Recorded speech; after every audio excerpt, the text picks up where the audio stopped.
जा बहू जी ले। आपने अक्सर सास बहू के बीच नोक-झोंक तो देखी ही होगी, पर क्या कभी सास बहू के बीच बेहद प्यार भरा रिश्ता देखा है? चलिए देखते हैं इस कहानी में। ये कहानी है सुधा की। सुधा एक बहुत ही संस्कारी लड़की थी। उसकी शादी हाल ही में विक्रम से हुई थी। विक्रम फौज में था। विक्रम का परिवार काफी खुश था। सुधा भी अपने ससुराल में काफी खुश थी, पर कौन जानता था उसकी इस खुशी को बहुत जल्द किसी की नजर लगने वाली है। एक दिन विक्रम अपने कमरे में अपनी फौजी की ड्रेस पहने कंधे पर बैग लिए शीशे में देख रहा था। तभी बाथरूम से सुधा बाहर आती है और अपने पति को फौजी की ड्रेस में देखकर कहती है, आप इस तरह ड्रेस में क्या कर रहे हैं? कहीं आपके जाने का? हाँ सुधा, मैं जा रहा हूँ, मेरा बुलावा आ गया है, पर तुम फिक्र मत करो, मैं जल्दी आ जाऊंगा। सुधा अपने पति को रोक नहीं पाती और अपनी आंखों में आंसू लिए अपने पति के साथ नीचे हॉल में जाती है, जहां सुधा की सास कुंती और उसकी ननद नंदिनी हॉल में बैठकर टीवी देख रहे थे। विक्रम को ड्रेस में देखकर कुंती अपने बेटे से कहती है, बेटा तू अचानक ऐसी ड्रेस में, तू वापस जा रहा है क्या? पर अभी अभी तो तू आया है। हाँ माँ, मैं अभी अभी आया हूँ, पर आप भूल गई, आपका बेटा आपके साथ साथ इस पूरे हिंदुस्तान का भी बेटा है, इसलिए अब मुझे अपनी धरती माता की रक्षा करने के लिए यहाँ से जाना होगा, मुझे आशीर्वाद दीजिए। इतना बोलकर विक्रम अपनी माँ के पैर छूता है और वहाँ से बॉर्डर के लिए रवाना हो जाता है। सुधा की आंखों में आंसू देखकर कुंती सुधा के सर पर ममता भरा हाथ फेरती है। सुधा बहू, तू अपनी आंखों में आंसू लिए इस तरह क्यों खड़ी है?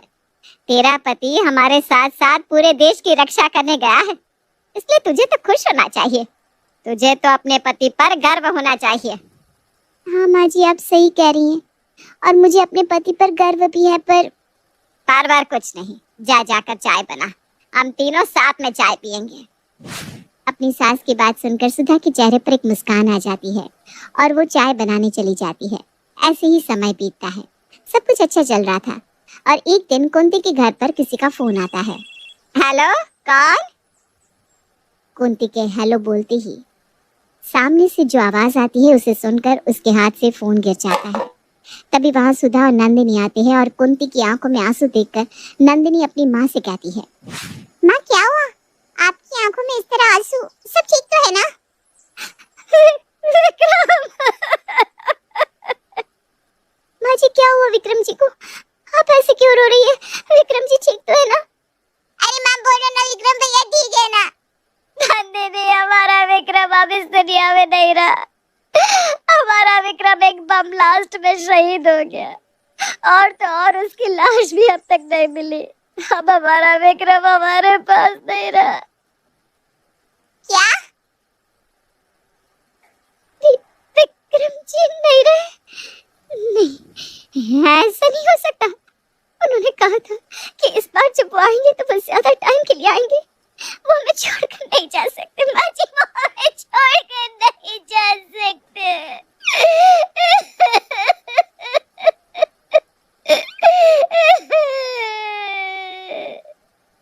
बहू, अब तो अपना ये नाटक बंद कर दे।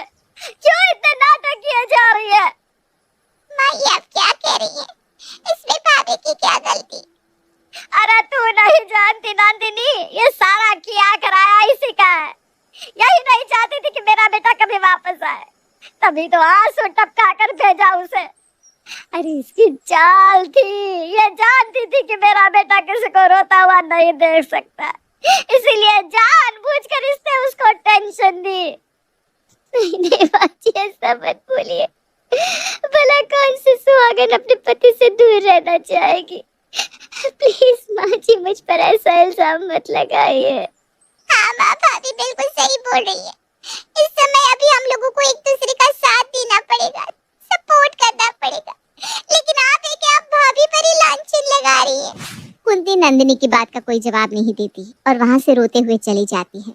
समय बीतता है और बीतते समय के साथ साथ धीरे धीरे सब कुछ नॉर्मल होने लगता है, लेकिन कुंती अब भी सुधा से सीधे मुंह बात नहीं करती थी।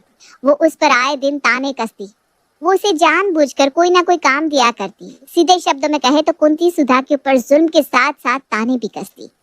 एक सास जो अपनी बहू को बेटी से भी बढ़कर मानती थी, आज वो अपनी बहू को ही अपने परिवार का दुश्मन मान बैठी थी। ऐसे ही एक दिन सुधा रसोई में बर्तन धो रही थी। तभी वहां कुंती आती है और साफ सुथरे बर्तन को अपने हाथ में उठाकर कहती है, बहू ये तो बर्तन धो रही है। अरे देख बर्तनों में कितनी धूल मिट्टी जमी हुई है। जब मैं काम करती थी ना तो सारे बर्तन में लोगों की शक्ल दिखा करती थी, लेकिन तू इतना घटिया काम करती है। अरे तुझसे साफ सुथरे तो गली मोहल्ले के भिखारी रहते हैं। लेकिन माँ जी मैंने इस बर्तन को अभी सुबह ही धोया था। वो तो मुझे भी दिखाई दे रहा है कि तूने कितनी साफ सफाई से इस बर्तन को धोया है। इसमें कितनी चिकनाई है दिख रही है क्या? लेकिन माँ जी मुझसे बहस करने की कोई जरूरत नहीं है। समझ में आई बात? इन बर्तनों को दोबारा से धो और अच्छे से पोंछ। एक समय पर कुंती ने सुधा को अपनी बहू नहीं बल्कि बेटी माना था और सुधा भी अपनी सास को सास नहीं बल्कि माँ मानती थी। इसलिए सुधा अपनी सास को कुछ नहीं कहती और उनके कहे अनुसार दोबारा से बर्तन धोकर अच्छे से साफ करके रख देती है। ऐसे ही समय बीतता है, लेकिन कुंती अपनी बहू पर तरस नहीं खाती और उसको आए दिन ताने दिया करती। ऐसे ही एक दिन सुधा अपने कमरे में लेटकर आराम कर रही थी। तभी वहां कुंती आती है और उसको इस तरह आराम करता देख पास में रखे पानी के गिलास को उठाकर वो पानी का ग्लास उसके मुंह पर फेंक देती। तुझे सिवाय आराम के और कुछ दिखता नहीं क्या? जब देखो तब इस घर में पड़ी रहती है। अरे आराम फरमाने के अलावा और कुछ काम भी कर लिया कर। काम करेगी शरीर चलाएगी तो अच्छा रहेगा। पर माँ जी मैंने तो सारा काम कर दिया है और अभी मेरे सर में थोड़ा दर्द हो रहा था, बस इसी वजह से आराम करने आ गई। आराम करने आ गई? घर का सारा काम हो गया? अरे ऐसा भी कौन सा काम कर लिया तूने जो तेरे सर में दर्द होने लगा और तू आराम करने के लिए आ गई? मतलब एक तो तू घर में पड़ी रहती है, ऊपर से कोई काम धंधा तुझे करना नहीं, लेकिन जब तुझे काम के लिए बोलो तो तेरे मुंह से यही निकलता है, मैं थक गई हूँ, मेरे सर में दर्द हो रहा है। अरे इस बीमारी को कभी छोड़ भी दिया कर। उम्र मेरी हो रही है लेकिन दर्द तेरे शरीर में आता है। पता नहीं ऐसा कौन सा काम करती है। माँ जी वो माँ जी कुछ नहीं, चल उठ कर खाना बना। मेरा भतीजा आने वाला है दूसरे शहर से। अगर उसकी खातिरदारी में कोई भी कमी रह गई ना तो तुझे ऐसा सबक सिखाऊंगी कि जिंदगी भर याद रखेगी, समझी? अपनी सास की बात सुनकर सुधा की आंख में आंसू आते हैं। वो किचन में जाकर खाना बनाने लगती है। कुछ घंटे बाद जब कुंती का भतीजा रोहित कुंती के घर आता है तो आते ही कुंती के पैरों को छूकर आशीर्वाद लेता है। कैसी हो चाची, घर में सब ठीक है? हाँ बेटा घर में तो सब ठीक है। तू बता तू कैसा है? दूसरे शहर में अकेला रहता है, वहाँ अपना ध्यान कैसे रखता है? चाची जी अपना ख्याल तो अच्छे से रख लेता हूँ। वो क्या है ना, अब अकेले रहते रहते आदत सी पड़ गई है, इसीलिए अकेले रहने में कोई दिक्कत नहीं होती। चल बेटा तो हाथ मुंह धो ले, मैं तेरे लिए खाना लगवाती हूँ। कुंती की बात सुनकर रोहित हाथ मुंह धोता है और खाने के टेबल पर सभी के साथ बैठ जाता है। तभी वहाँ अपने हाथ में खाना लिए सुधा आती है। सुधा को सफेद साड़ी में विधवा के रूप में देखकर रोहित हैरान रह जाता है। भाभी आप इस तरह सफेद साड़ी में क्यों? आपकी मांग का सिंदूर, आपके गले का मंगलसूत्र कहाँ गया?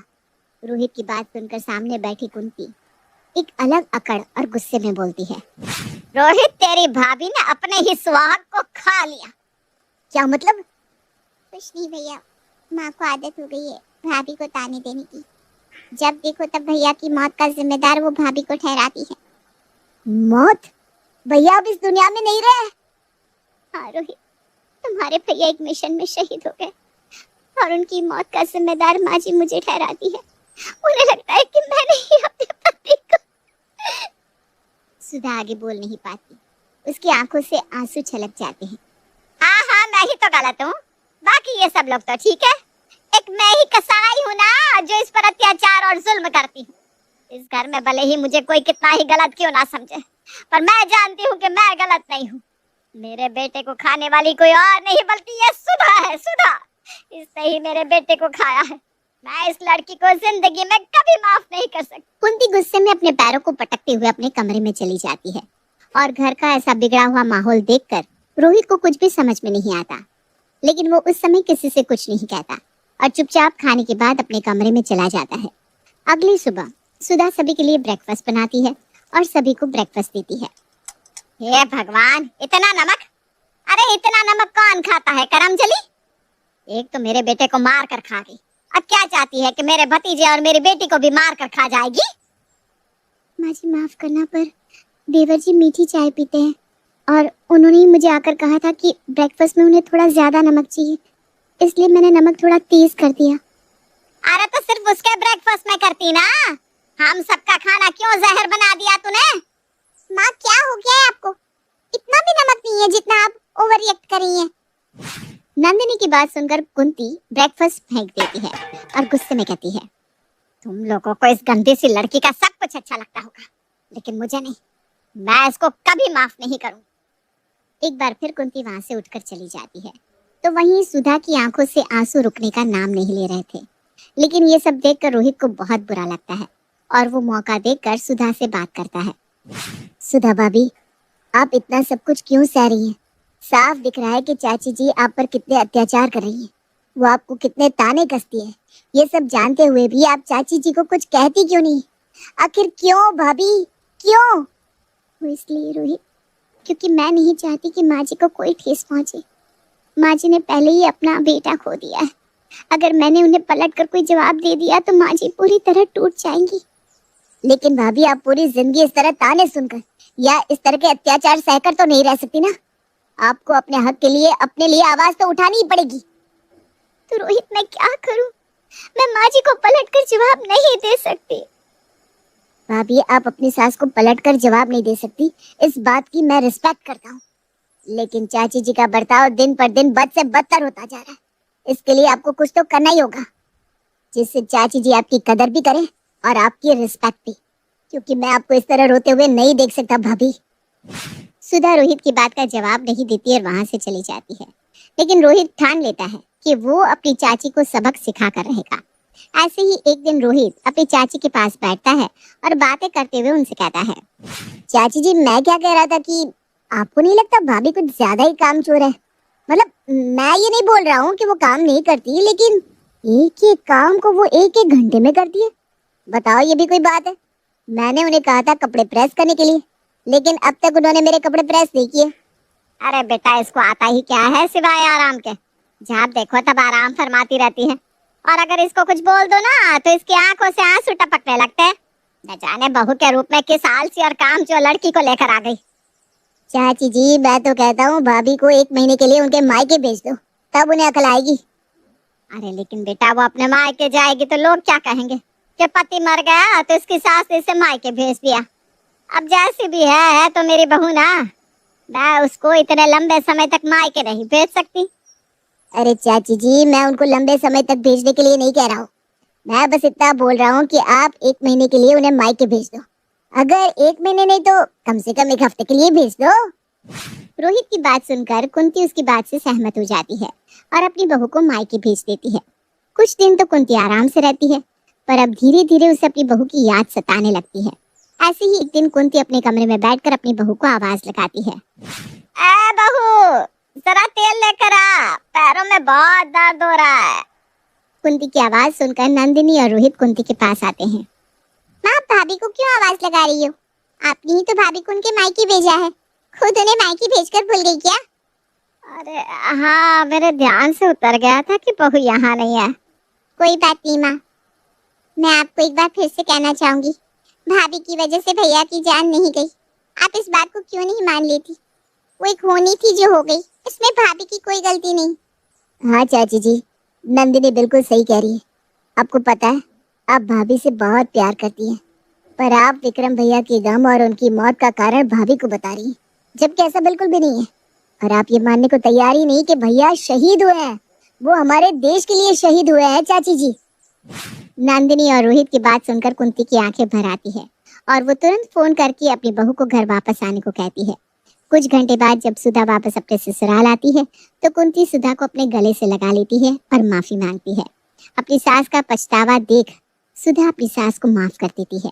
सुधा को पता था कि उसकी सास को सही रास्ते पर लाने वाला कोई और नहीं बल्कि रोहित है।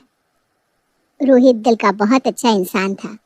उसकी इस अच्छाई को देखकर सुधा उस समय कुछ नहीं बोल पाती, पर समय के साथ जब सब एक साथ खुशी से रहते हैं तो गुजरते समय के साथ रोहित और सुधा एक दूसरे से प्यार करने लगते हैं। ऐसे ही एक दिन सुधा अपने कमरे में खिड़की के पास खड़ी होकर बाहर का नजारा देख रही थी। तभी वहां रोहित आता है। क्या देख रही हो वहाँ? कुछ नहीं, बस बाहर का नजारा देख रही हूँ। कुछ लोग ज्यादा ही खुश है तो कुछ लोग ज्यादा ही दुखी। और कहीं कुछ लोग तो अपने मन की बात भी नहीं बता पाते। सुधा की बात सुनकर रोहित सुधा का हाथ पकड़ लेता है और उसे अपने दिल की बात बताता है। सुधा, मैं तुम्हें ये बात कब से कहना चाहता था, पर कभी मौका ही नहीं मिला। मैं तुमसे बहुत प्यार करता हूँ और मैं जानता हूँ कि तुम भी मुझसे बहुत प्यार करती हो। ये कैसे बात करती हो रोहित?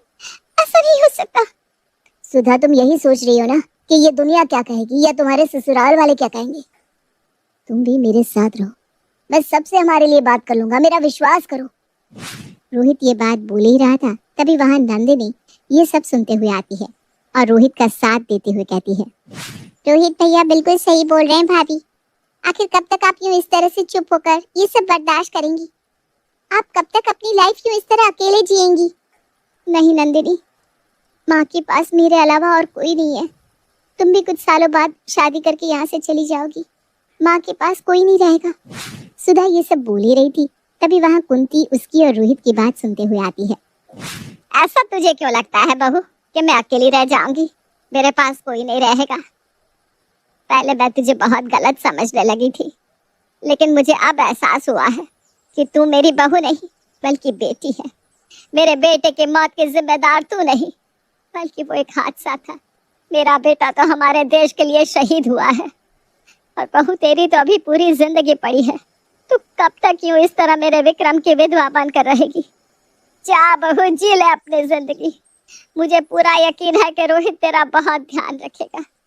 आखिर रोहित भी तो मेरे बेटे जैसा ही है। अपनी सास का ऐसा बर्ताव देख सुधा की आंखें भर आती है। वो अपनी सास को गले से लगा लेती है। अपनी सास की इजाजत पाकर सुधा रोहित से शादी करने के लिए हाँ कर देती है। समय यूं ही बीतता है और बीतते समय के साथ रोहित और सुधा की शादी की डेट फिक्स हो जाती है।